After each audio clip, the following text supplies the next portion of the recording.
Bonsoir, bonsoir et bienvenue. Merci de nous retrouver. Il n'est pas encore tout à fait 18h30. On est comme d'habitude en direct dans le studio de Boursorama pour cette webconférence intitulée... Alors, ça aurait pu être bien débuté en bourse, mais c'est débuter en bourse avec les portefeuilles virtuels parce que, oui, vous l'avez sans doute entendu à de nombreuses reprises, la bourse, c'est le placement le plus rentable sur le long terme où vous avez peut-être envie de prendre un petit peu plus de risques en allant sur les marchés pour dynamiser vos investissements. Mais la bourse, bah oui, il faut le dire, ça fait peur. Peur de tout perdre, peur de ne pas savoir comment s'y prendre et on ne sait justement pas par où commencer. Alors parfois, d'ailleurs, souvent, eh ben, on ne commence pas. C'est d'ailleurs la question que nous a posée Suana et qui va un petit peu donner la tonalité de la soirée de ce soir. J'ai déjà un compte PEA et compte titre, mais je ne sais pas comment acheter les actions, quel indice ai-je et quel investissement vous conseillez pour débuter. Eh bien justement, ce soir, ça va changer. On va s'occuper de tout ça. On va vous expliquer comment bien débuter en bourse, pas à pas, comprendre le fonctionnement d'une séance, la façon d'acheter et de vendre une action. Et pour vous aider justement à comprendre la gestion d'un portefeuille boursier au jour le jour et vous donner des idées d'investissement, on va présenter ce soir les sélections virtuelles de Roland Laskin. Il est avec moi ce soir sur le plateau. Bonsoir Roland. Bonsoir Laurent. Bon, vous le savez, ce moment est le vôtre. Je l'ai dit, il y a eu des questions qui ont été posées au moment de l'inscription. Bien sûr, vous la voyez, la tablette est présente à côté de moi. N'hésitez pas à poser toutes les questions qui viennent à l'esprit. On sera là, Roland et moi, pour y répondre pour ce moment d'échange en direct qui va durer, allez, 40 minutes, peut-être plus, en fonction des questions qui vont tomber. Roland, avant de commencer, alors ceux qui ont un peu de bouteille en bourse vous connaissent par cœur, mais pour les clientes et clients peut-être plus jeunes de Boursorama qui vous découvrirez ce soir, les petites bio, petits CV express. Alors très rapidement, moi j'ai fait toute ma carrière dans la presse boursière et financière. Jusqu'à une période récente, j'étais au Figaro, j'étais rédacteur en chef de la partie bourse finance. Et en plus des éditos que je faisais, j'avais créé le Figaro Bourse. Oui. Dans laquelle justement j'avais proposé des portefeuilles virtuels, j'avais des abonnés qui suivaient mes portefeuilles et j'ai quitté le Figaro il n'y a pas très longtemps et donc je vous ai proposé à Boursorama de les développer avec vous, vous avez gentiment accepté et donc depuis 2 ans maintenant, oui. Un peu plus, eh bien on développe ces portefeuilles et ça se passe plutôt pas mal je crois. Bon, on va avoir l'occasion d'en parler, en tout cas effectivement ces sélections virtuelles, ça fait combien d'années Roland que vous scrutez la bourse tous les jours ? J'ai fait toute ma carrière, hein, donc ouais. On va compter en dizaines d'années. Bon, voilà pour cette présentation. On l'a dit, avant de s'intéresser aux sélections virtuelles, on avait envie un petit peu de poser le cadre ce soir et de vraiment avoir une approche très pratique. Déjà, peut-être, tout simplement pour commencer, quels sont les différents moyens d'investir en bourse, quels sont les différents comptes, et puis comment se déroule une journée, une séance de bourse ? Alors, les 2 grands comptes, on les voit... oui, il y a une slide qui va passer à l'écran. On les voit à l'écran. À mon avis, la catégorie reine, quand on démarre, c'est le PEA. Oui. Plan d'épargne en action. Plan d'épargne en action. On peut traiter toutes les valeurs françaises, évidemment, et européennes, l'Union européenne. Maximum 150 000 €, minimum quelques centaines d'euros. Ce qui est très intéressant dans le PEA, c'est qu'on peut faire tourner les portefeuilles sans fiscalité. On ne paye de fiscalité, d'impôt que quand on sort l'argent, quand on prend ses bénéfices. Donc en fait, souvent on pense que le PEA, c'est un peu un instrument pépère. En fait, c'est l'inverse. Si on veut être également actif en bourse ou débuter, dans les 2 cas, c'est vraiment une très très bonne enveloppe. Et puis ici, quand on gagne un peu plus d'argent, quand on développe bien son compte, on peut aller sur un compte titre qui lui n'a pas de plafond, mais malheureusement il y a une fiscalité, 30% de prélèvement libératoire et évidemment chaque fois qu'on touche un dividende ou qu'on réalise une plus-value, on paye de l'impôt. Alors que les dividendes également, à l'intérieur de l'enveloppe du PEA, ne sont pas fiscalisés. Et il y a le petit PEA PME le dernier né. Et le dernier né, qui est sur les petites valeurs qui en ce moment sont un petit peu plus difficiles. La bourse est surtout tirée vers le haut par les grandes valeurs. Donc il est vraiment très intéressant. Il est tout à fait... Il demande peut-être un petit peu plus de connaissances. Oui. Je pense qu'on va voir un petit peu comment on peut développer un portefeuille. Je pense qu'un PEA classique avec des valeurs un petit peu, des grandes valeurs, c'est pas mal. On explique peut-être chose. Roland, la différence entre le compte titre et le PEA, c'est que le compte titre finalement n'est pas limité. On peut acheter des actions partout dans le monde. Voilà. On n'est pas limité, mais quand on fait des bénéfices, quand on engrange, quand on encaisse des dividendes, on est fiscalisé. Oui, voilà, exactement. Et on ajoute que le PEA-PME a simplifié un petit peu les conditions d'éligibilité des entreprises et qu'a priori, voilà, le compartiment des entreprises qui doivent être éligibles va s'agrandir. Sur le fonctionnement, enfin en tout cas sur le fonctionnement d'une séance de bourse, on va se passer à la Bourse de Paris. Comment ça se passe un petit peu? Alors, la bourse, elle ouvre à 9h et voilà. elle ferme à 17h30. Bon. Et puis, entre-temps, il y a quand même des moments un petit peu importants qu'il ne faut pas qu'ils soient importants. Le premier temps important, c'est l'ouverture, ou plutôt la pré-ouverture. Parce qu'en fait, si vous voulez passer des ordres un petit peu avant le marché, si vous travaillez ou si vous avez des rendez-vous, vous pouvez préparer des ordres 1 heure, 1 heure et demie avant la bourse. Ils vont rentrer dans le carnet d'ordre. On va en parler. On va en parler, justement. On va en parler et ils seront exécutés au prix d'ouverture du marché. Oui. Voilà, ça c'est l'ouverture. Ensuite, la séance se déroule. Sur les grandes valeurs, il faut bien comprendre qu'il y a des transactions toutes les minutes, parfois toutes les secondes. Et sur les valeurs plus petites, eh bien, plus on est petit, plus les transactions s'espacent. Et là, quand on va parler des petites valeurs, il faudra faire un petit peu attention. C'est ce qu'on appelle la liquidité, parfois, dans un terme un petit peu jargonneux. Tout à fait. Oui. Et donc, on parle de plusieurs milliards, sur plusieurs centaines de milliards pour les plus grosses, pour les grandes valeurs du CAC 40, et de quelques dizaines de millions pour les plus petites. Voilà. Donc, généralement, le marché parisien est assez actif. C'est un des plus actifs en Europe. Il se déroule gentiment à la hausse ou à la baisse. Enfin, il fait son chemin. À la baisse en ce moment. Et à la baisse en ce moment, mais bon, on est quand même pas mal sur plusieurs mois. Et il y a un deuxième temps qui est très important. C'est pas le déjeuner, parce que le déjeuner, au contraire, les transactions baissent un peu.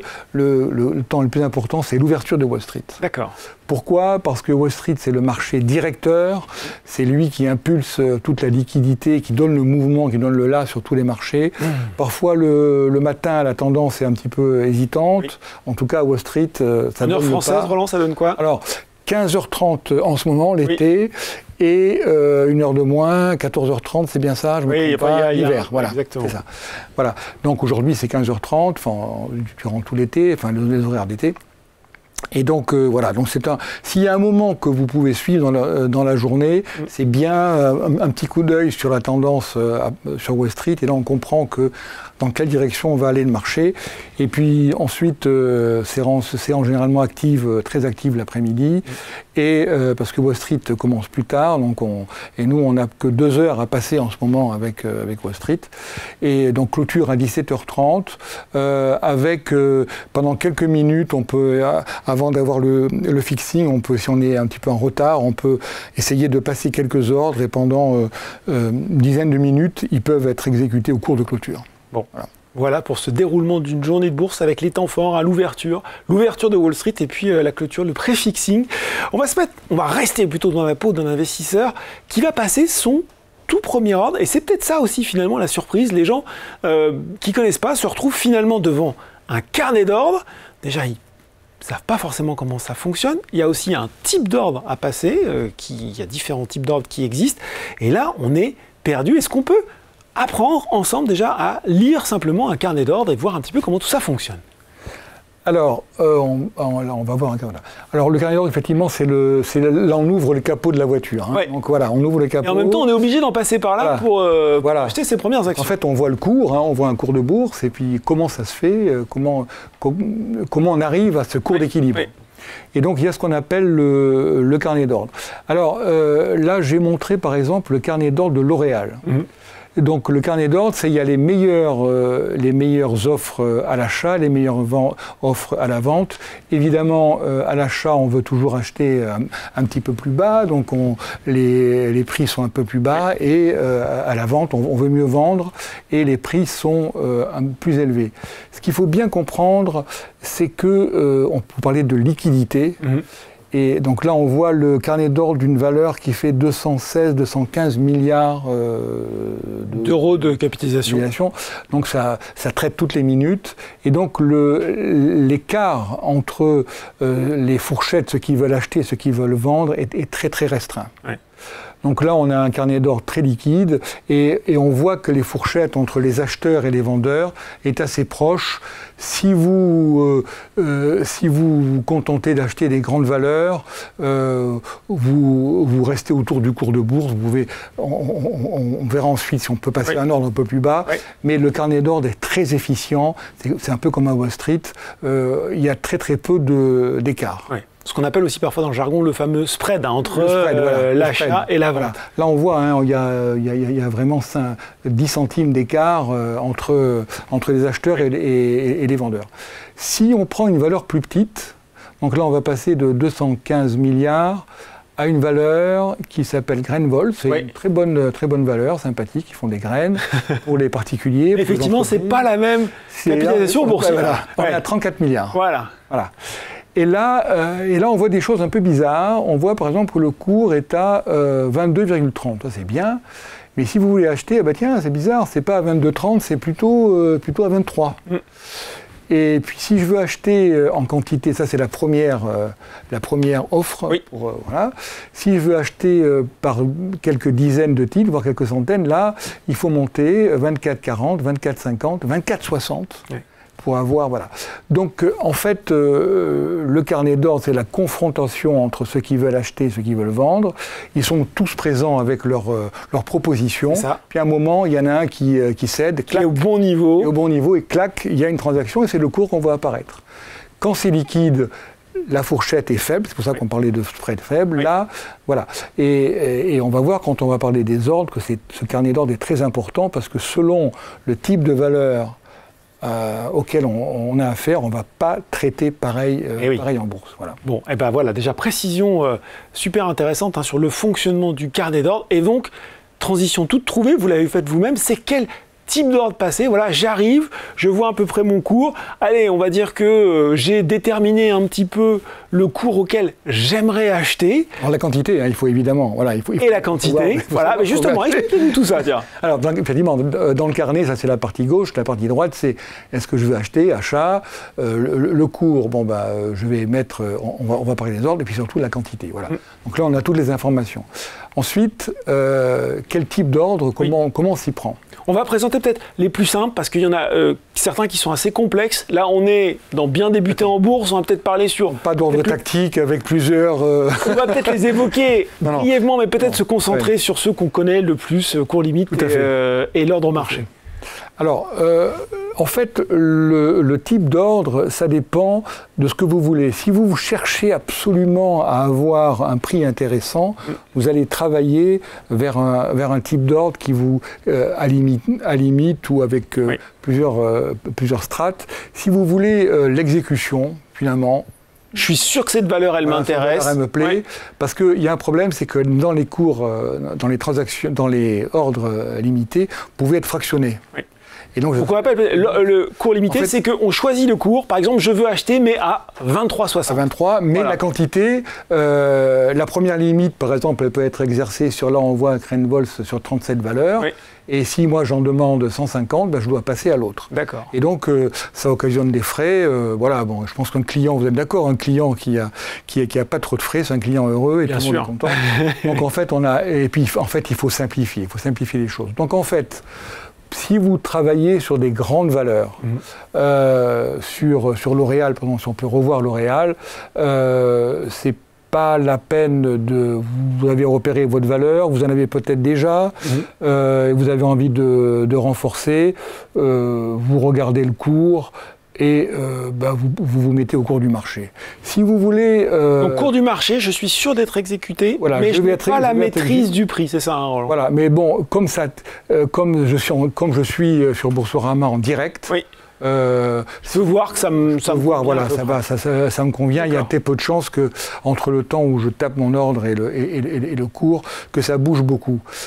Sur les grandes valeurs, ce qui est intéressant, peut-être, si vous repérez des valeurs LVMH, Total, des grandes valeurs, que vous connaissez bien, vous savez plus ou moins comment elles évoluent, vous l'avez observé pendant quelques temps, et vous pouvez passer un ordre d'achat à cours limité, peut-être pour ce qu'on appelle laisser traîner un ordre. Oui.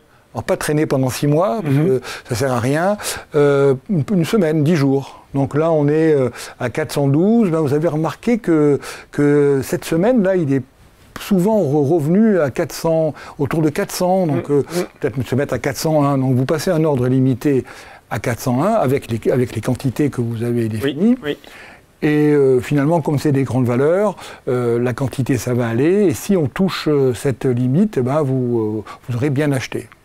Ce qui nous donne une autre précision importante, c'est que on peut aussi déterminer la validité d'un ordre, notamment dans le temps. Tout à fait, absolument, c'est vrai, absolument. Alors, un ordre, il est valide un jour, il est valide, vous avez un calendrier automatique, hein, voilà, mais alors, un ordre pendant 6 mois, c'est pas très efficient, hein, donc je sais bien qu'on n'est pas obligé de suivre son portefeuille au jour le jour, mais bon, moi je pense qu'une semaine, c'est pas mal, parce qu'en une semaine, il peut se passer des choses, il faut quand même revenir, peut-être faire le point le week-end, j'ai été exécuté ou pas, une semaine, 10 jours, c'est le maximum. Bon, David nous demande en direct, c'est quoi une grande valeur? Ah, c'est quoi une grande valeur? Alors, le CAC 40. Bon, le CAC 40.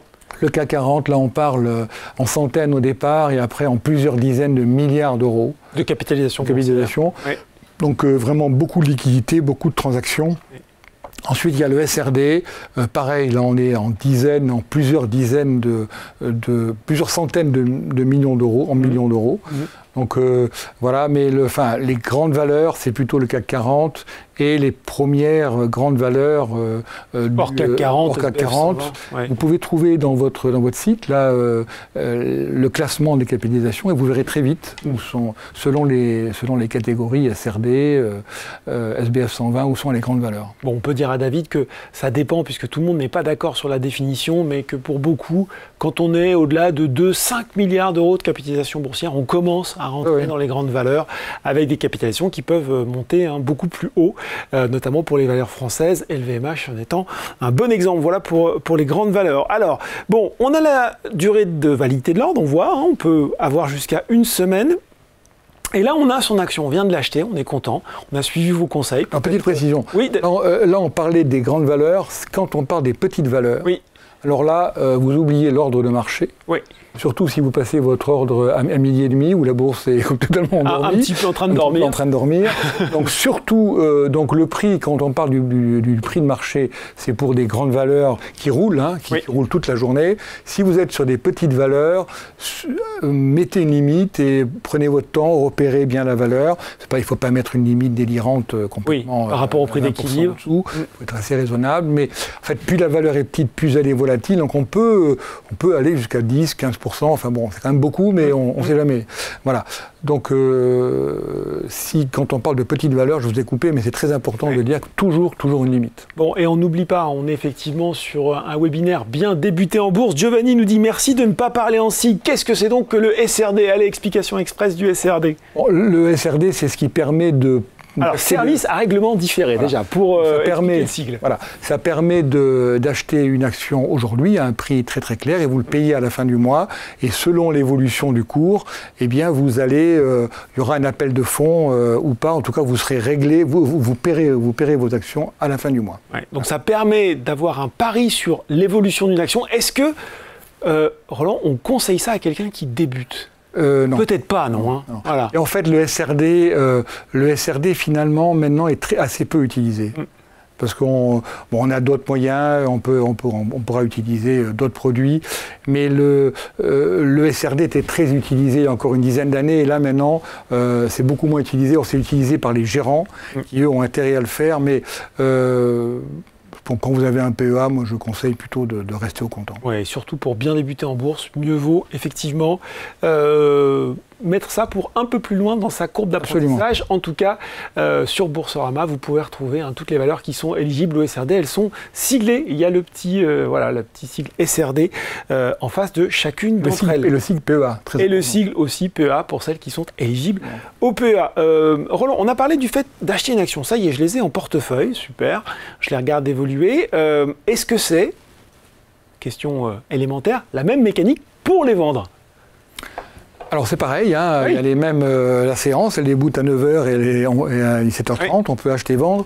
La seule chose il y a peut-être des petites choses à voir sur la vente. Lorsque vous vendez une valeur, une grande valeur ou une petite, vous l'avez acheté, vous l'avez plutôt bien acheté, et vous avez peut-être intérêt, après avoir bien observé le cours, à placer une limite.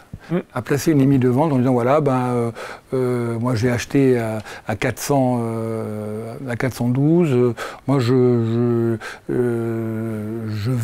voudrais vendre, faire 10%, donc à 430 je vais vendre. Bon là c'est un peu tôt, mais si je vois que le cours progresse bien, je peux chercher à mettre une limite un petit peu haute et laisser courir mon ordre. Donc déjà voilà, on peut se fixer un objectif de plus-value en fait. Tout à fait. Bon. Tout à fait. Question qui est beaucoup revenue, alors sur laquelle il y a aussi un petit ordre qui est pas mal, qui est beaucoup utilisé, qu'on peut utiliser au début, c'est l'ordre à plage de déclenchement, à seuil de déclenchement. Oui, seuil. Et parce qu'en fait, quand vous achetez une valeur, vous dites bon, je l'ai acheté, je l'ai en portefeuille, et là je vous ai dit, elle monte, on se fixe un objectif à la hausse, mais parfois ça peut baisser. Ça arrive. Et alors, donc, ce qu'on a peut-être intérêt à faire, j'ai acheté à 100. Mais je n'ai pas envie de trop perdre. Oui. Si mon scénario de marché ne se réalise pas. Voilà. Oui. Donc, j'ai acheté à 100, ça monte à 101, 102, puis hop, doucement, ça commence à baisser. Oui. Ça baisse à 98, 97, ça va. Mais bon, moi, je me dis, je ne veux pas perdre plus de 10%. Donc, je passe un ordre à seuil de déclenchement à 90. Oui.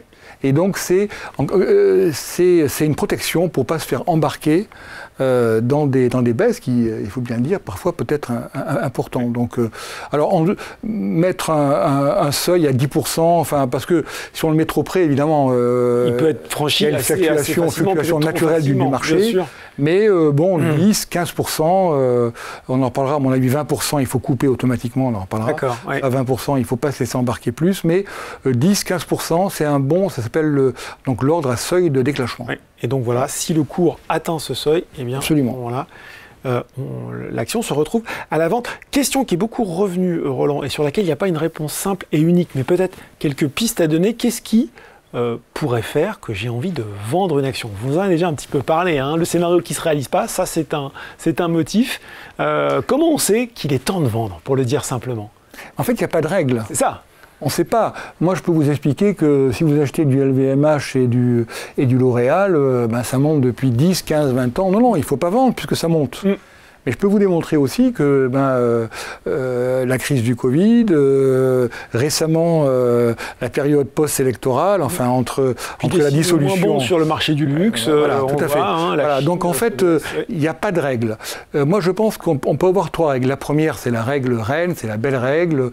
J'ai gagné 50% sur mes actions. C'est bon, j'ai fait ma plus-value, entière ou pas, ou je peux en vendre la moitié si j'ai pas fait 50. Si j'ai fait 20 ou 25, je peux en vendre la moitié, c'est pas mal, ça va me baisser mon prix d'achat, enfin ça va, je vais rembourser plutôt. Je vais rembourser une partie de mon prix d'achat, ça c'est la catégorie reine. L'autre raison, ça se passe pas bien. Oui. Ça se passe pas bien, et là, il faut pas hésiter à vendre.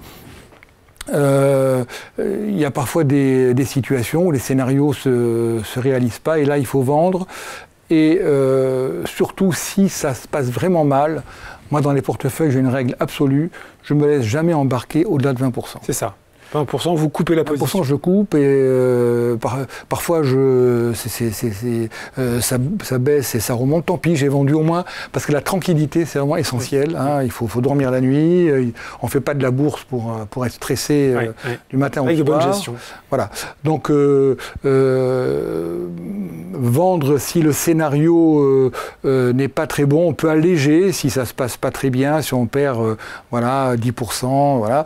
Si on commence à plonger 20%, vous coupez quoi qu'il arrive, à mon avis. De façon plus générale, vous en avez cité une, quelles sont les erreurs les plus communes que vous avez vues, qui sont à éviter quand on se lance en bourse?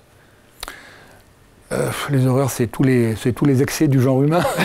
Les peurs, les joies, les excès. Non, je crois que la première erreur, c'est qu'il faut se méfier de ses propres convictions. Oui. Je crois qu'il faut bien sûr avoir des convictions. On va en bourse parce qu'on est plutôt optimiste, on regarde un petit peu... Potentiel de croissance, voilà, plus-value.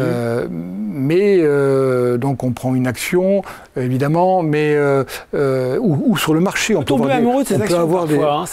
On peut tomber amoureux de ces actions. On peut tomber amoureux et en fait il faut faire très attention, il faut que toujours ces convictions soient en accord avec le marché, c'est toujours mieux. Oui. Parce que parfois on peut se planter totalement, ou alors on peut sur le marché en général, on peut être persuadé que c'est le moment d'acheter, ou alors il faut tout vendre, une guerre, et bien en fait on se rend compte qu'après la guerre en Ukraine, terrible nouvelle, et puis c'est quand même très vite reparti, le Covid ça a été plus long. Donc en fait, des convictions il faut être plutôt optimiste, autrement on ne va pas en bourse, mais il faut vraiment se méfier de ces convictions.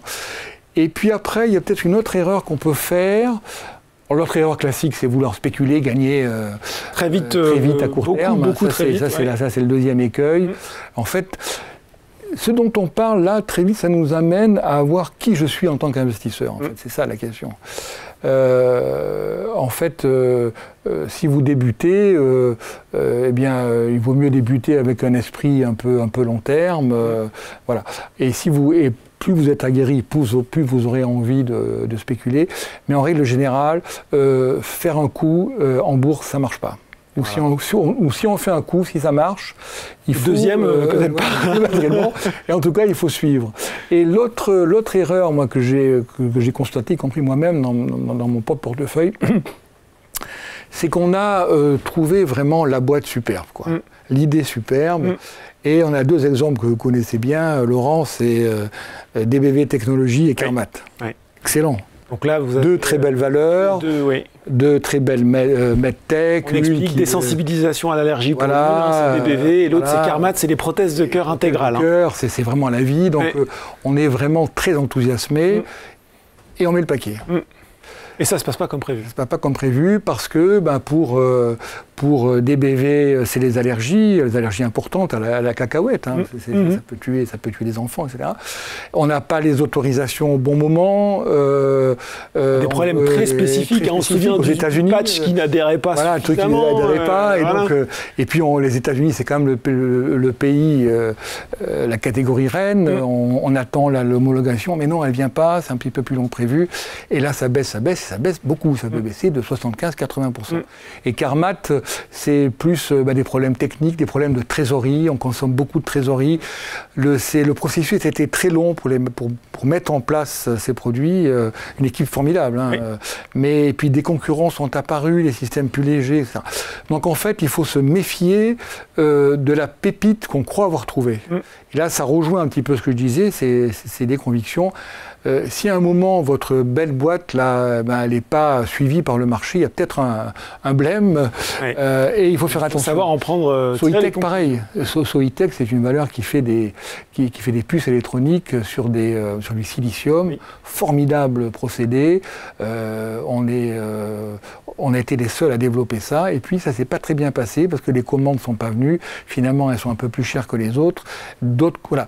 Donc, il peut y avoir des technologies concurrentes, parfois. Voilà, absolument. Donc en fait, en fait, on est son propre ennemi en bourse. Et puis il faut savoir remettre un petit peu en question ses convictions. Amour propre. Voilà, ça se déroule pas trop d'amour propre. Prévu. Question posée en direct, une petite question concernant la fiscalité. Les dividendes sont imposés que l'on possède un PEA en compte titre, n'est-ce pas? Quelle serait la différence entre les deux? Merci beaucoup de cette conférence très éclairante. Alors, est-ce qu'ils sont imposés les dividendes dans le cadre d'un PEA? Non, la différence est colossale, elle est très importante. Hein. Oui. Alors, dans le compte titre, vous réalisez une plus-value en 3 jours. Vous payez tout de suite votre... Ce qu'on appelle la flat tax. La flat tax qui est pas mal. Avant, c'était indexé sur l'impôt sur le revenu, 30%. On s'est dit 30% ou hier, si on est en dessous, mais bon. Exactement. Voilà. Et voilà. Mais en revanche, le PEA, on ne paye pas d'impôt sur les plus-values tant qu'on n'a pas sorti l'argent. Et sur le dividende, qui est la question qu'on me pose. Pareil. pareil. Voilà. Très important de le préciser. Et d'ailleurs, le dividende, le PEA est un très très bon instrument pour faire développer, il faudrait qu'on en parle un jour, mais pour accumuler le dividende. Parce qu'en fait, vous mettez 150 000 €. Si vous gardez des actions à fort dividende, au bout de 10 ans, vous pouvez doubler juste par le dividende. À condition qu'on laisse ça sur le PEA. Donc effectivement, c'est fiscalisé, mais quand je sors. Et quand je sors, et quand on sort, il y a un délai. Si on sort au-delà de 5 ans, on paye juste les taxes SRDS, et donc on paye 17,5,2. Bon, voilà, c'est pas si méchant que ça. Bon, il y a bien une différence notable. Voilà pour ce préambule. J'ai les bases pour acheter, pour vendre. Et on va parler des sélections virtuelles, parce qu'effectivement, on ne sait pas forcément quel titre choisir. Avant, une petite précision utile pour finalement où créer et retrouver son portefeuille virtuel sur Boursorama. Alors on vous a préparé quelques slides, tout en sachant que quand vous êtes client, eh bien il va falloir que vous alliez cliquer sur votre petite image de profil qui est dans le coin en haut sur votre droite, et vous allez devoir aller sur votre espace membre ou sur votre espace client puis espace membre, mais en tout cas vous devez trouver votre espace membre, et une fois que vous arrivez sur cet espace membre, eh bien vous avez différentes fonctionnalités que vous ne connaissez pas forcément si vous n'y êtes pas encore intéressé, mais donc la création d'un portefeuille virtuel dans lequel vous pourrez paramétrer un ensemble de choses, le montant des liquidités que vous allez mettre sur ce portefeuille virtuel, les frais de passage d'ordre, puisque vous pouvez également simuler les frais qui viendront impacter forcément vos opérations, et vous pouvez choisir un grand nombre de titres, là aussi comme dans un portefeuille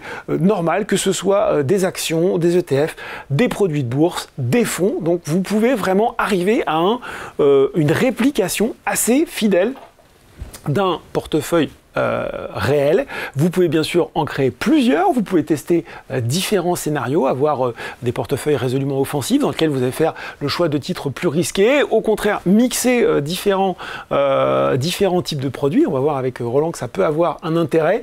Et qu'est-ce que vous allez retrouver également? Eh bien donc, outre l'achat et la vente de titres, il y a également la mécanique des dividendes qui est inclus. Vous pourrez visualiser l'historique et la performance des valeurs.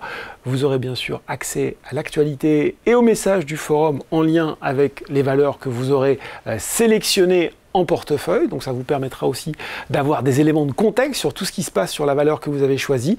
Et vous pouvez également paramétrer des alertes sur cours ou sur actualité. C'est-à-dire que si la valeur franchit à la hausse ou à la baisse un certain seuil, eh bien vous pouvez avoir une petite alerte, ou quand une actualité qui va avoir de l'importance pour le titre est publiée, eh bien vous pouvez en être informé. Et bien sûr, la beauté de tout ça est que c'est virtuel, donc vous pouvez faire toutes les erreurs que vous voulez, cela n'a aucun impact sur vos comptes, et ça vous permet surtout de vous familiariser avec le fonctionnement d'un portefeuille, de l'achat, de la vente, de la détention de titres, et de voir un petit peu comment tout cela évolue sur la durée. Et qui utilise ces sélections de portefeuille virtuels? Eh bien c'est Roland Laskin, justement avec eh bien différentes sélections dont vous allez nous parler et qu'on peut retrouver là aussi pour les clients de Boursobank. Quand vous êtes dans votre espace client, vous allez sur Bourse et Actualité, et sur la page d'accueil de la rubrique bourse, eh bien, vous avez les sélections de Roland Laskin. On les a encadrées d'un petit rectangle rose, et vous pouvez les suivre en temps réel avec le niveau, la performance de ces sélections et les dernières actualités présentées et écrites par Roland. Alors, allons-y. Explication de détail et présentation de ces différentes sélections. Avec, pour certaines, il faut le dire aussi, Roland, des sélections qui ont un grand track record, c'est-à-dire un long historique, puisque vous les aviez déjà à l'époque du Figaro Bourse. Tout à fait, oui. Donc, j'ai 4 portefeuilles. Oui. On parlera d'un 5e peut-être ensuite. Donc j'ai 4 portefeuilles PEA. Il faut bien insister, effectivement, on a décidé, enfin ensemble, de développer les PEA parce que c'est vraiment le meilleur instrument, la meilleure enveloppe pour travailler. Donc j'ai 2 portefeuilles d'actions directes. Le défensif, je me baisse un peu pour voir, et l'offensif. Eux, ils sont anciens, ils ont été créés en 2012. D'accord. Donc ils ont qui a plus de 10 ans d'historique sur ces sélections. Ils ont un très beau track record. Donc ce sont des portefeuilles virtuels d'actions en direct.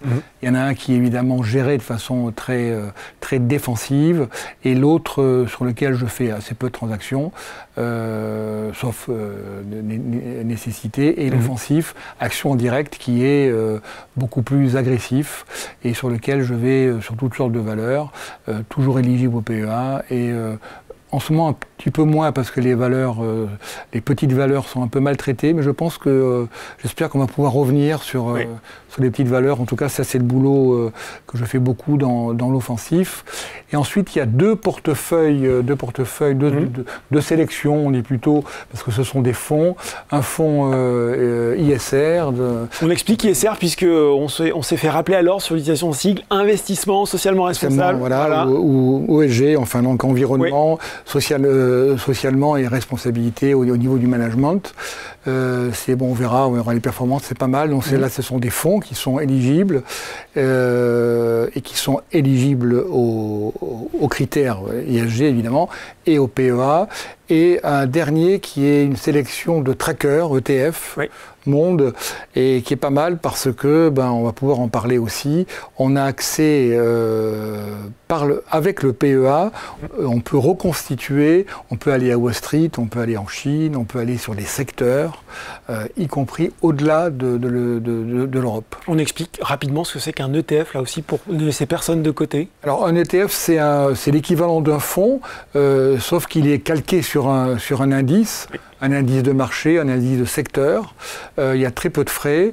Et donc il évolue au jour le jour en fonction de cet indice. Il peut être acheté aux mêmes conditions, aux mêmes tarifs, aux mêmes conditions de transaction qu'une action classique.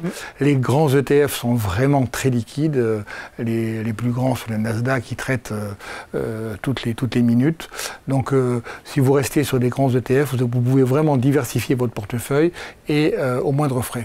Bon, justement, Armand nous demande, pouvez-vous aborder davantage la question de la liquidité? Pourquoi on y revient sans cesse à cette question de la liquidité, Roland? C'est quoi comment le faire sentir aux gens qui nous regardent que c'est important? Parce qu'on parle du carnet d'ordre, c'est toujours pareil. Hein, plus il y a d'acheteurs, plus il y a de vendeurs, plus on a la chance de trouver quelqu'un qui va avoir envie de vendre au prix où on veut acheter. C'est ça, si on devait le résumer simplement. Oui, et puis comme s'il y a moins de monde sur les petites valeurs, s'il y a une bonne nouvelle, c'est formidable. S'il y a les mauvaises, ça plonge beaucoup plus vite. Donc il y a moins de freins. Si vous voulez acheter une quantité importante, il faut fractionner. Donc mais c'est formidable, parce que sur les petites valeurs, il y a beaucoup d'innovation. Enfin, il ne faut pas l'oublier. On a quand même. Et il se trouve qu'aujourd'hui, sur le Nasdaq par exemple, les grands indices sont poussés par les grandes valeurs. Hein. Il y a les 7 grandes valeurs magnifiques et il y a un écart considérable de valorisation et de comportement boursier entre les grandes valeurs et les petites. Il y a eu un petit événement sur le Nasdaq qui a baissé la semaine dernière parce qu'on s'est rendu compte que le marché allait peut-être encore monter.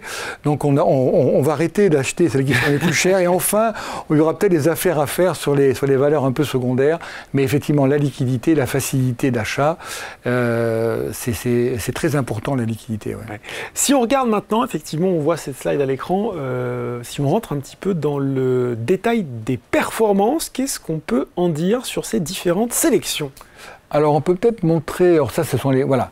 Alors on a les portefeuilles dans le détail, voilà, et on a ce graphique de performance. Alors là j'ai pris les performances sur un marché qui était un peu difficile, entre l'annonce de la dissolution, donc les européennes. Donc on est au 11 juin 2020. Donc le lendemain du dimanche, du fameux dimanche, et là on est le lendemain du deuxième tour. Et alors, le marché n'a pas tellement baissé, il a baissé de 2,7, mais il y a eu quand même de fortes baisses. L'Oréal, par exemple, a beaucoup baissé, beaucoup de valeurs, Nexity a baissé de plus de 10%, etc. Donc moi, ce que j'ai fait, c'est que j'ai mieux tenu que le marché, tout simplement, parce que dès que j'ai vu ce plongeon, là, le premier jour ça a monté, on s'est tous demandé pourquoi.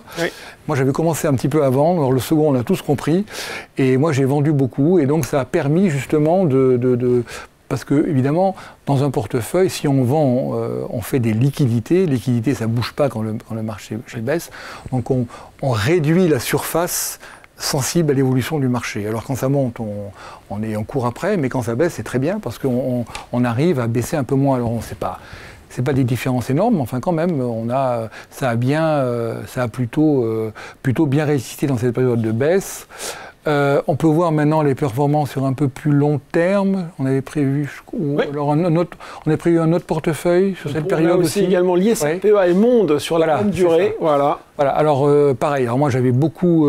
Alors sur les PEA et Monde, je suis très prudent. Je trouvais que Wall Street, je suis assez investi sur les trackers Wall Street. D'accord. Je trouvais que Wall Street était un petit peu incertain, donc j'avais beaucoup de liquidités. Et en tout cas j'ai énormément vendu. Alors là beaucoup. Et donc ces deux portefeuilles, alors ils n'ont pas baissé du tout durant cette période très délicate quand même qu'on a connue à Paris. Alors très délicate, enfin oui, bon, 2,7, aurait pu être pire, on s'en est pas sorti. Mais bon, nous en tout cas, on a réussi à rester flat. Question sur peut-être les portefeuilles les plus offensifs.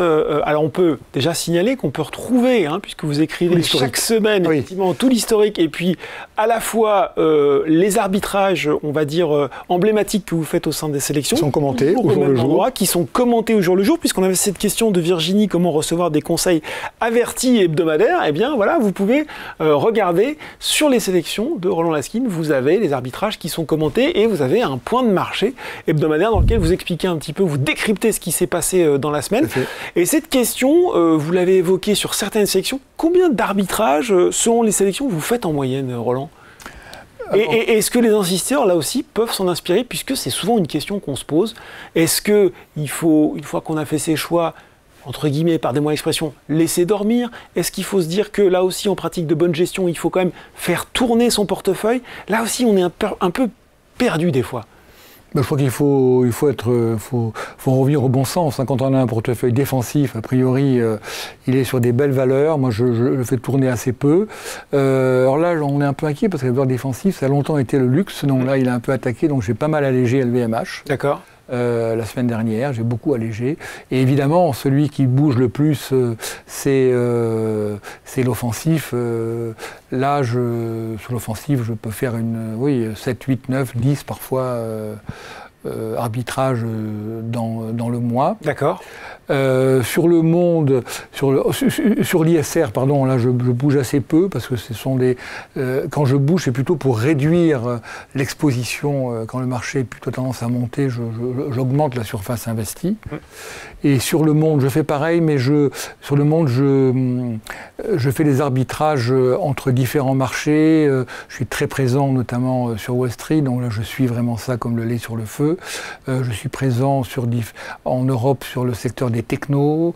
J'ai privilégié les banques qui ont bien monté. Et puis là, pour l'instant, j'ai pas encore joué j'ai plus sur les émergents.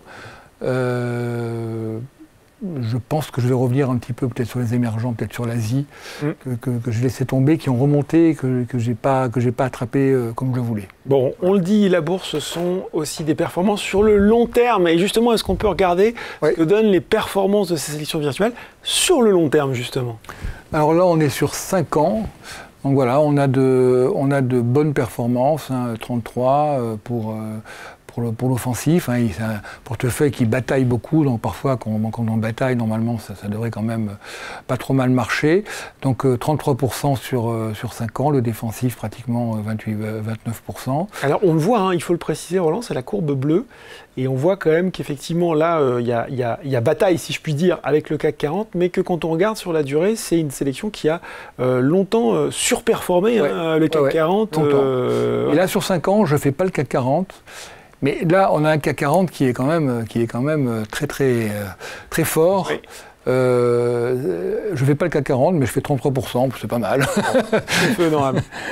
Ouais, parce que le CAC 40, effectivement, on a tous envie de le battre, mais là, on a eu un marché on le voit bien, qui a vraiment monté depuis la crise du Covid. Presque en ligne droite. Et donc, le principal, c'est de pas décrocher par rapport au CAC 40. Si vous n'arrivez pas à le suivre totalement, c'est pas grave. Enfin, à répliquer totalement. Mais là, voilà. Alors, on a 5 ans, mais on a 10 ans. Et là, pour le coup, sur 10 ans, voilà, la distinction est bien plus nette. Ouais. Effectivement, sur 10 ans, quand on se décarcasse quand on fait tourner le portefeuille, bon, il ne faut pas faire tourner n'importe comment, mais quand on est assez actif et qu'on se met sur des valeurs, bon, j'ai beaucoup joué les technos en général, hein, voilà, et puis éviter des secteurs un peu difficiles, on arrive à très très bonne performance.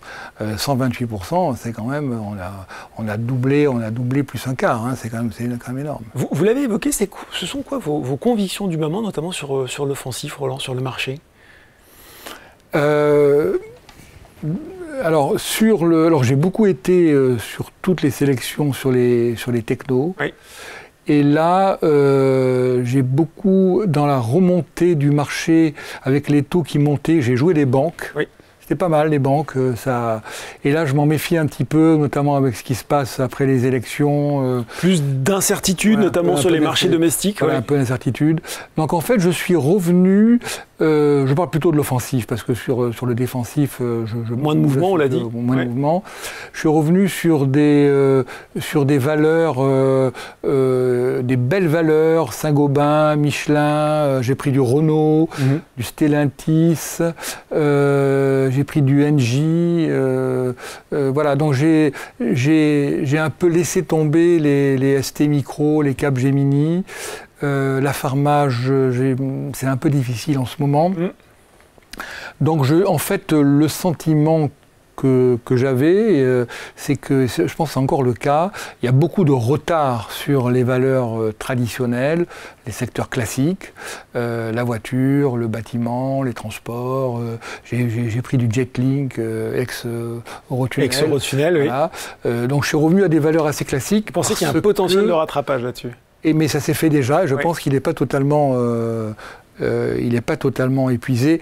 Là, on rentre quand même dans un marché un peu plus difficile, je pense. Ouais. Mais en tout cas, j'ai vraiment joué ce rattrapage qui a bien marché, alors qu'à Wall Street, les techs continuent de bien monter quand même. Quelle serait, et ça va intéresser tous les gens qui nous regardent ce soir, la meilleure façon de faire pour un investisseur qui voudrait s'inspirer de vos sélections pour commencer à investir? Il va peut-être regarder celle qui est la plus proche de son appétit pour le risque et puis commencer peut-être à essayer de la répliquer avec quelques nuances, s'il a lui-même quelques convictions. C'est peut-être une façon de faire pour débuter? Tout à fait, tout à fait. Si on est par exemple très défensif, évidemment le défensif, généralement il fait le job, hein, ça se passe plutôt bien. On peut prendre des valeurs défensives, mais être défensif, c'est également diversifier. Oui. Et donc on peut aussi aller chercher dans le portefeuille monde des trackers sur des secteurs, sur des types de marchés qui marchent mieux que le CAC 40, que d'autres. Et donc là on arrive avec des trackers et avec des exemples défensifs à avoir une performance qui généralement, enfin d'expérience, on ne bat pas toujours le CAC, mais on en prend quand même une bonne partie. Bon. Et si on est un peu plus offensif, bon, je suis pas c'est pas de la spéculation dans tous les sens. Hein, je fais quand même, je fais attention. Il y a un petit peu un minimum de raisonnement. Et donc en fait, c'est de l'offensif. C'est pas de l'offensif au jour le jour. Je joue pas des coups. Oui. Je suis offensif je cherche des tendances et je fais dans la rotation des valeurs et des secteurs. C'est pas donc en fait, on peut suivre les arbitrages sur les que je fais. Et puis pareil, on peut aller chercher peut-être des trackers soit pour adoucir un peu, soit pour booster un peu. S'il y a un secteur, le secteur des technos dans l'Eurostock, il a très très bien marché. Donc il a vraiment permis de faire un important écart avec le CAC 40, pareil sur le Nasdaq. Et puis là, on va peut-être revenir sur des marchés émergents plutôt asiatiques, je pense. Luigi nous demande: la composition des portefeuilles virtuels est-elle détaillée? Ben oui. Complètement. Il suffit de cliquer, Luigi. Dans le détail, justement, ça tombe bien. Détail sur le portefeuille. Absolument. Et vous allez avoir toutes les lignes, toute l'historique, là aussi, des transactions qui ont été faites, comme sur un vrai portefeuille, et voir, vous voyez, il n'y a pas d'embrouille, hein, tout ça a été transparent, la façon dont Roland a acheté, vendu les titres, le tout avec les indications qui sont commentées, donc vous pouvez bien sûr retrouver en cliquant. C'est pour ça, hein, je vous invite, quand vous êtes sur votre espace client, à aller sur Bourse et Actu tout en haut. Ensuite, vous cliquez sur Bourse et vous aurez l'accès aux sélections qui est vraiment sur la page d'accueil Bourse où vous pourrez retrouver les sélections et on clique en dessous le détail de toutes les valeurs. Nicolas nous dit « Bonjour, qu'est-ce qu'un tracker ?» Allez, on en profite pour rappeler. Alors, ETF, Exchange Traded Fund, tracker, c'est la même chose, on parle aussi de fonds indiciels et je laisse Roland nous réexpliquer pourquoi c'est super intéressant. Moi, en tout cas, c'est mon avis quand on débute en bourse d'aller sur des ETF synonymes des trackers. Tout à fait, parce qu'en fait, bon, ça s'achète et ça se vend comme une action, alors que le fonds, il y a toujours un petit peu d'inertie, il y a des frais qui peuvent être importants. On parle d'un fonds classique, comparé à un fonds classique. Un fonds d'investissement, hein, alors que le tracker, il s'achète avec les mêmes frais de courtage qu'une action, et donc il y a un foisonnement absolument extraordinaire de trackers, et beaucoup sont éligibles au PEA, alors qu'ils sont synthétiques, on ne va pas rentrer dans la technique. Ah non, là on va perdre tout le monde. Voilà, mais ils répliquent, et ça marche très bien, c'est très bien suivi, c'est très bien fait. Ce qu'on peut dire peut-être à Nicolas, c'est que voilà, si au départ on n'a pas envie de se prendre la tête, eh ben, on va aller sur un ETF CAC 40 et on va peu ou prou avoir la performance du CAC 40. Alors il existe un très grand nombre d'ETF, y compris sur des indices qui sont parfois des indices sectoriels, des indices très précis, et on peut s'exposer comme ça à des catégories, des segments de marché très spécifiques. Et puis l'avantage, Roland, c'est que si on devait acheter tout le CAC 40, ça coûterait un petit peu d'argent. On a évoqué LVMH, tandis que des ETF, on en trouve à des prix très abordables, 25 € pour les ETF CAC 40 par exemple. C'est la diversification voilà, dans frais, quoi. Donc on a 40 valeurs, bon voilà. Et donc le CAC 40 est évidemment moins volatile que certaines valeurs qui peuvent être à des moments, voilà. Donc ça, c'est un très bon instrument.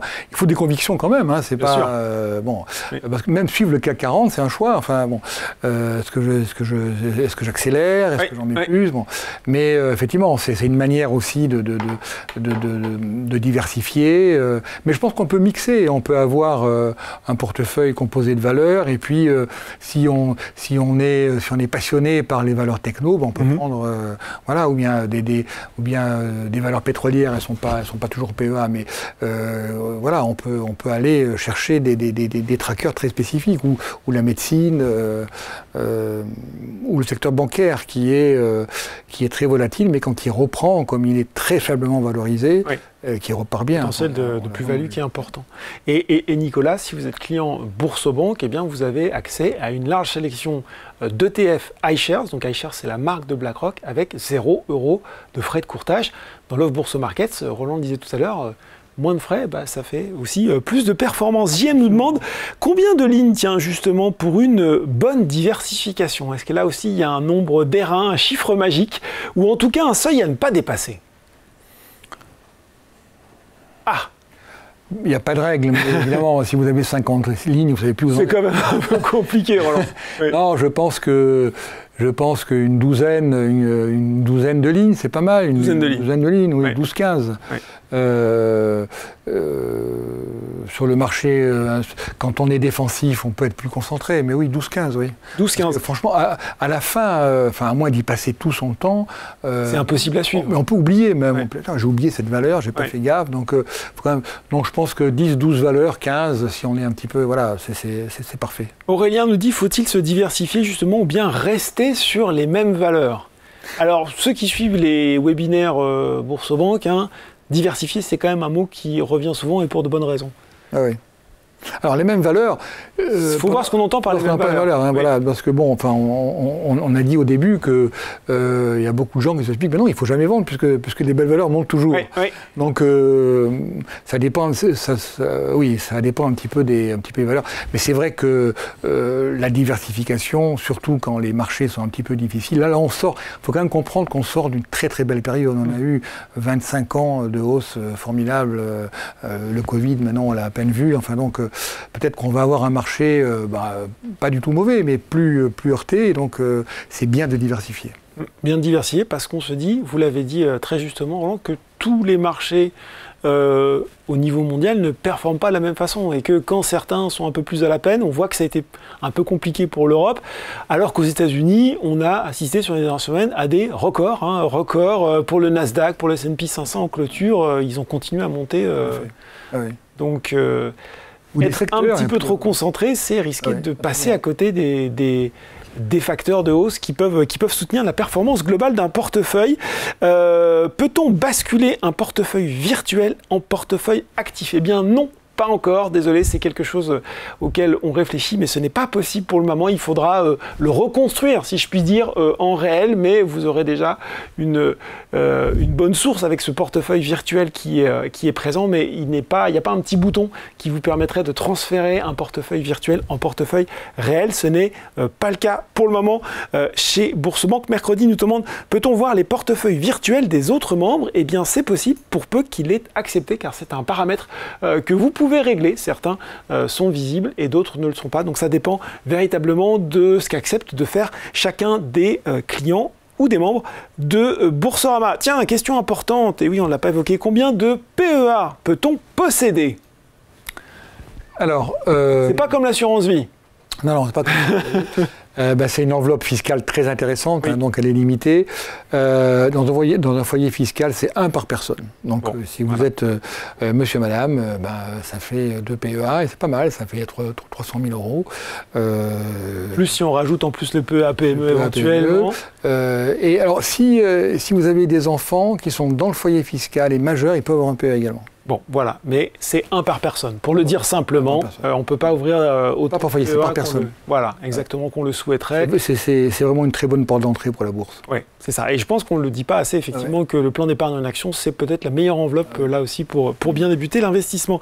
Tiens, une question qui va intéresser le journaliste financier que vous êtes encore dans l'âme. Quelle source d'information pour se forger un avis sur l'évolution d'un cours? Où est-ce qu'on va chercher la bonne info?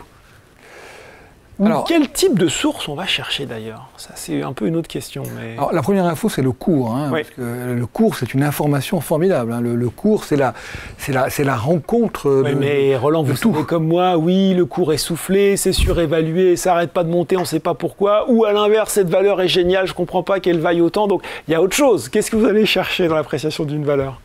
En tout cas, il vaut mieux acheter une valeur qui monte que une valeur qui baisse, par exemple. On est d'accord. Non, non, les informations, en fait, je parle du cours parce que je vais vous parler des 2 éléments les plus importants. Le premier, c'est le fondamental. Il faut vraiment, il ne s'agit pas d'aller décortiquer les comptes de près ou de loin, mais il vaut mieux privilégier des sociétés qui ont des fondamentaux solides. C'est même pas la peine de parler de ratios, mais qui ne sont pas complètement endettés. Alors on appelle les fondamentaux, c'est quoi? C'est un chiffre d'affaires qui est en croissance, pas trop d'endettement? De la croissance, pas trop d'endettement, de la rentabilité. Alors ça dépend des secteurs, oui. On peut pas exiger, mais une rentabilité, une bonne visibilité sur le business. Ça c'est la base. La cherté d'un titre qu'on appelle le price earning ratio, c'est le prix divisé par le bénéfice net par action attendu. Oui. Tout le monde parle de ça. C'est important, mais il faut faire attention parce qu'il n'y a pas le bon pricing ratio pour tout le marché. Si vous avez une valeur de croissance en forte croissance, ça va forcément être cher. Oui. Elle va rester chère, mais elle ne sera pas plus chère parce qu'elle croît. Et en revanche, des valeurs qui ne sont pas chères, il y a très souvent une raison, c'est qu'il y a peu de visibilité, etc. Donc effectivement, il faut regarder tout simplement la croissance, la rentabilité, des choses très simples et un bilan solide. Mais je parlais du cours parce que pour acheter une action, moi par exemple, je ne regarde pas que les fondamentaux, je suis beaucoup ce qu'on appelle le momentum. C'est-à-dire qu'il y a, est-ce que la valeur est dans une dynamique de cours positive ou pas? Vous allez me parler d'analyse technique, je sens, non? Non, pas forcément. Non, pas. Non, parce que c'est pas une question d'aller chercher des points. Parfois, on va chercher des points compliqués. C'est est-ce que moi j'utilise des modèles de momentum. C'est un peu compliqué, mais ce sont des modèles qui essaient de repérer les valeurs qui ont une dynamique, qui ont une bonne dynamique. Et ça, c'est très important, de suivre le cours. Parce qu'on parlait de... Quand on se trompe notamment, quand on se trompe, ça se voit très vite sur le cours et il y a un problème, la dynamique n'est pas bonne, il vaut mieux vendre. Même si on a l'impression que la société va encore bien. Voilà. C'est pour ça que... Donc la tendance est à elle-même un élément d'appréciation. Absolument, c'est très important. Ouais. Ouais. Et moi, je me sers beaucoup. Alors, il y a les bandes de Bollinger, effectivement, que je regarde un petit peu, mais je ne vais pas être trop précis sur un analyse technique. On va rester sur de... C'est pas seulement aller chercher des points, c'est plutôt la dynamique. Tous les modèles d'analyse technique qui vous mettent en perspective, qui vous permettent d'apprécier la dynamique du marché, c'est excellent. Bon. Et puis je vais faire un petit peu de pub, effectivement, déjà pour nos confrères, puisqu'on retrouve quand même de l'information de qualité dans la presse financière, là aussi, qui va donner des éléments d'appréciation importants. Et puis, sur Bourse-Banque, là aussi, sur votre espace client, vous avez des conseils de magazines financiers réputés, vous avez des conseils du revenu, vous avez des conseils d'investir qui vous permettent, là aussi, de voir un petit peu leur avis avec des objectifs de cours, des conseils d'achat ou de vente précis sur certaines valeurs. On a Abizer qui nous dit « Est-ce une bonne idée d'investir uniquement sur des ETF ?» Non, c'est pas une bonne idée. Ah bon? Moi j'aurais dit oui, dis donc. Parce qu'il y a le dividende. C'est vrai, mais il est capitalisé dans les ETF. Donc oui, mais vous le retrouvez dans le cours, mais vous y renoncez de façon... toucher un dividende, c'est pas mal, c'est sympa. Il y a des ETF qui distribuent aussi quand même. Oui, c'est vrai. Ouais, bon. Mais non, on a de... J'aimais bien votre réponse qui était de faire peut-être un petit mix. Un peu les deux, oui, je pense. Oui, parce qu'en fait, la bourse, c'est quand même beaucoup une histoire d'entreprise. Et puis finalement, tout ce qui est c'est très difficile de jongler, et plus difficile encore d'estimer le cours joué sur les devises, c'est très compliqué. Vous jouez sur une valeur, au moins, vous voyez ce qui se passe, il y a de la croissance, il n'y a pas de croissance, après, il y a le risque de marché, mais on a des éléments quand même d'appréciation. Et si on reste que sur les ETF, du coup c'est un peu trop éthéré, du coup c'est un peu trop virtuel. Si on part vraiment, si on va vraiment en bourse, si on met son argent, on risque d'être un peu détaché finalement de la réalité du marché. Moi je suis boursier dans l'âme. Oui. J'aime bien les sociétés et donc je pense qu'il faut quand même s'accrocher à des valeurs. Bon, s'accrocher à des valeurs. En tout cas, je pense que pour commencer, ça peut être en tout cas une bonne façon de démarrer. Et puis un petit mix des deux, pourquoi pas. Voilà, mixer les ETF pour s'exposer à des... Parce qu'il faut le dire aussi, l'avantage des ETF, Roland, c'est qu'on peut s'exposer à des secteurs ou des valeurs. Quand on veut les acheter sur des marchés étrangers, c'est beaucoup plus compliqué. Il y a beaucoup plus de frais. Et donc, finalement, utiliser l'ETF, c'est une façon simple aussi d'aller chercher les secteurs dans lesquels on croit et qui sont compliqués. Là, en ce moment, les émergents ne sont pas très bien, mais c'est évident qu'il faut aller... on reparle beaucoup de l'Inde, bon, très bien, mais on ne va pas acheter une valeur indienne comme ça. Donc, effectivement, un ETF marché indien, ça peut être pratique. David nous demande comment acheter mon premier PEA action avec Bourse-Banque. C'est très simple, David. Là aussi, sur votre espace client, vous avez mes produits, mes services. Il y a une ligne qui est consacrée au PEA. C'est une souscription qui se fait très rapidement, qui se fait en ligne, qui est très rapide et vous pourrez commencer. Voilà, votre PEA apparaîtra très vite sur votre compte client et vous pourrez commencer à acheter vos premiers titres. On rappelle bien sûr, c'est un PEA par personne. Si vous en avez déjà dans une banque, dans une autre banque, vous pouvez demander son transfert chez Bourse-Banque. Ça aussi, c'est possible. Mais en tout cas, voilà, vous avez toutes les informations nécessaires sur votre espace client pour ouvrir votre premier PEA. Une question qui nous avait été posée, je vois qu'il est déjà 19h31, mais elle est intéressante, et qui revient souvent, Roland, avec quel capital on commence? Parce que voilà, on se dit souvent aussi, la bourse j'aimerais bien, mais j'ai pas assez d'économies, ça va pas être intéressant pour moi. Alors, il y a deux cas. Soit vous n'avez pas assez d'économies, à ce moment-là, il n'y a pas de seuil. On peut ouvrir un compte avec quelques centaines d'euros. Et dans ce cas-là, ce qu'on peut faire, si on s'y intéresse vraiment, l'idéal, c'est de mettre de l'argent, même une petite somme régulièrement, tous les mois, tous les 3 mois. Oui. Et donc ça permet d'arriver, de constituer un capital. Et ça permet aussi, en termes purement boursiers, d'éviter d'arriver au plus haut et de vendre au plus bas, puisqu'on lise. Donc et puis d'être dégoûté de la bourse et puis de ne plus jamais y revenir. Absolument. Oui. Alors, l'autre extrême, il y en a qui reçoivent de l'argent et qui mettent tout d'un coup. Qui mettent tout. Donc ça, c'est très mauvais aussi. Donc il faut, je pense que si vous recevez un capital ou si vous avez une une indemnité, enfin une somme à placer. On fractionne, c'est ça? On fractionne, on y va doucement. Ouais. On met pas. Je pense qu'il faut. Pour arriver à 100% de son capital, si vous avez 100 000 euros, il faut vraiment sentir le marché. Si vous débutez totalement, étaler, et peut-être sur une année à la fin où vous aurez arrivé à mieux comprendre, et puis vous allez être plus actif. Plus vous êtes présent en bourse, plus vous êtes actif, mordu par nécessité, je veux dire. Question aussi, parce que je pense que c'est intéressant de l'aborder, qui avait été posée au moment de l'inscription. Et c'est une question qui revient souvent. Comment choisir les actions à dividende? Et oui, parce que vous l'avez dit, le dividende sur le long terme, c'est un élément essentiel de la performance d'une action. Et on n'en parle sans doute pas assez. Ah oui. Alors, le dividende, c'est effectivement intéressant. On peut aller sur Boursorama, moi j'y vais assez souvent, on regarde dans les performances et on a une colonne dividende. Voilà. Alors là, on a la liste, mais après, il faut faire son boulot soi-même. Pourquoi est-ce que le dividende, pourquoi est-ce que le rendement est si élevé? Peut-être que le cours, il y a un problème, etc. Donc en fait, le dividende, c'est du long terme. On n'achète pas un dividende pour demain matin. Donc il faut être sûr qu'il y en a une bonne visibilité, qu'il est pérenne. Ça, c'est très très important. Et puis, il y a des secteurs qui sont réputés distribuer plus de dividendes que d'autres. Évidemment, les valeurs énergétiques, les banques, l'assurance et l'immobilier. L'immobilier, les foncières ne sont pas PEA, attention, c'est le truc. Et puis, il y a des... Par un statut spécifique. Voilà, par un statut spécifique, absolument. Donc, en fait, le dividende, il faut vraiment... il faut pas à avoir les yeux qui brillent quand vous voyez, si au contraire, si vous voyez un rendement de plus de 10%, warning, comment ça se fait qu'il est si élevé?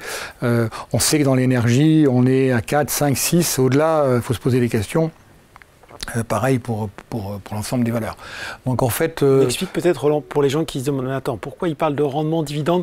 Le rendement, c'est le rapport du dividende par rapport au cours. Voilà. Et que, en fait, sachant qu'il y a deux variables, un rendement élevé peut signifier un gros dividende, mais peut signifier également aussi un cours de bourse qui baisse ou qui sous-performe. Qui sous-performe, et donc le dividende distribué reste élevé, mais c'était probable que l'année prochaine ne sera pas du tout la même chose. Donc voilà. Donc il faut... le dividende, c'est vraiment, là on se situe plus dans un travail plutôt défensif et de long terme, donc visibilité, pérennité du dividende. Voilà, visibilité et pérennité du dividende. Il est 19h35, je vois qu'on a pas mal éclusé les questions sur la tablette. Est-ce qu'en régie, il en reste quelques-unes que vous brûlez de nous poser, ou est-ce qu'on a fait le job pour ce soir? Eh bien écoutez, il semblerait qu'on ait répondu à la plupart de vos questions. Merci beaucoup Roland d'avoir été avec nous ce soir. Je rappelle, pour retrouver vos sélections, eh bien c'est sur la page d'accueil de la rubrique Bourse sur votre espace Connecté client. Vous ne le verrez pas si vous n'êtes pas connecté, puisque c'est un service qui vous est réservé. Vous retrouverez effectivement sur cette page d'accueil les différentes sélections. Vous cliquez, vous rentrez, vous avez le détail, vous avez les arbitrages de Roland, son point hebdo de marché. Vous pouvez également vous abonner à la newsletter Bourse dans laquelle vous retrouverez ces sélections. Et puis, eh bien, vous voyez tout ce qu'il faut pour commencer à s'initier avec les portefeuilles virtuels et pourquoi pas après passer dans le réel. Comme je le disais, toute là aussi, l'information nécessaire pour ouvrir un PEA sur Bourse Banque est disponible sur votre espace client. Merci beaucoup Roland Skin d'avoir été avec nous ce soir. Merci beaucoup à vous de nous avoir suivis. Vous connaissez la musique. Restez encore avec nous quelques instants après le clap de fin, le temps de remplir un court questionnaire de satisfaction. Nous espérons avoir répondu à vos questions et vous avoir donné envie de débuter en bourse avec Bourse Banque. Très bonne soirée et à bientôt.